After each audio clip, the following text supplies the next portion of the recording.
Hello बच्चों, आज हम लोग दसम वर्ग के वृत्त से रूप से वृत्तखंड और त्रिज्याखंड को हम लोग भली भांति समझेंगे ताकि इसके क्षेत्रफल निकालने में और परिधि के भाग यानी चाप की लंबाई निकालने में हमें सहयोग मिलेगा। तो चलिए शुरू करते हैं। वृत्तखंड के क्षेत्रफल और त्रिज्याखंड के क्षेत्रफल। यहाँ दिए गए आकृति में 30 डिग्री कोण वाले ये त्रिज्याखंड हुए।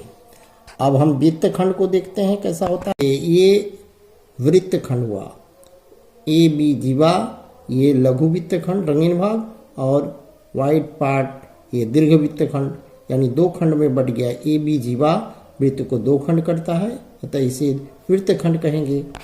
जीवा से वृत्त को जब खंडित करते हैं तो वह वृत्तखंड होता है। जबकि दो त्रिज्या ओ ए और ओ बी वृत्त को दो भाग में बांटा है, जैसे थीटा कोण वाले, तो ए ओ ए बी ये त्रिभुज और वृत्तखंड मिला के त्रिज्याखंड होता है। आकृति 11.6 में एक ओ केंद्र वाली वृत्त है। इसमें त्रिज्याखंड और वृत्तखंड को हम समझ लेते हैं। इस आकृति में त्रिभुज ए ओ बी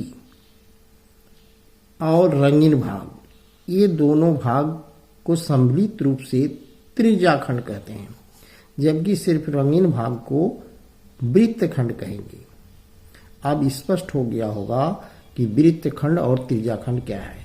यानी यदि त्रिज्याखंड दिया हो तो उसमें से हम त्रिभुज वाले भाग को हटा लेंगे, यानी माइनस कर देंगे, तो हमें वृत्तखंड का क्षेत्रफल प्राप्त हो जाएगा। यानी ये त्रिज्याखंड ओ ए और ओ बी से बना हुआ, यानी त्रिभुज और रंगीन भाग ये त्रिज्याखंड है। इसका हम क्षेत्रफल यदि निकाल सकते हैं तो ये सूत्र का प्रयोग जो हम सीखे उससे ये क्षेत्रफल निकल जाएगा। अब हम जब इसका क्षेत्रफल निकाल लिए तो यहाँ एक समद्विबाहु त्रिभुज ही प्राप्त होगा, क्योंकि दो त्रिज्या है, त्रिज्या की लंबाई बराबर होती है और इसके बीच का कोण दिया हो।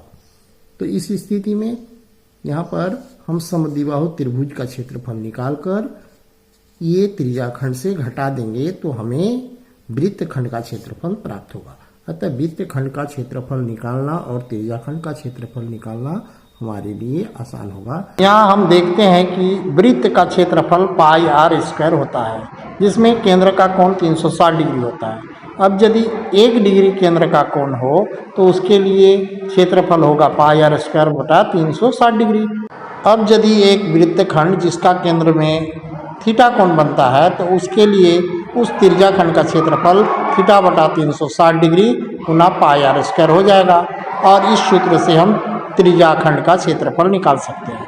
अब त्रिज्याखंड का क्षेत्रफल निकाल लेने के बाद हम त्रिभुज वाले भाग को घटाकर हम वृत्तखंड का क्षेत्रफल निकालेंगे।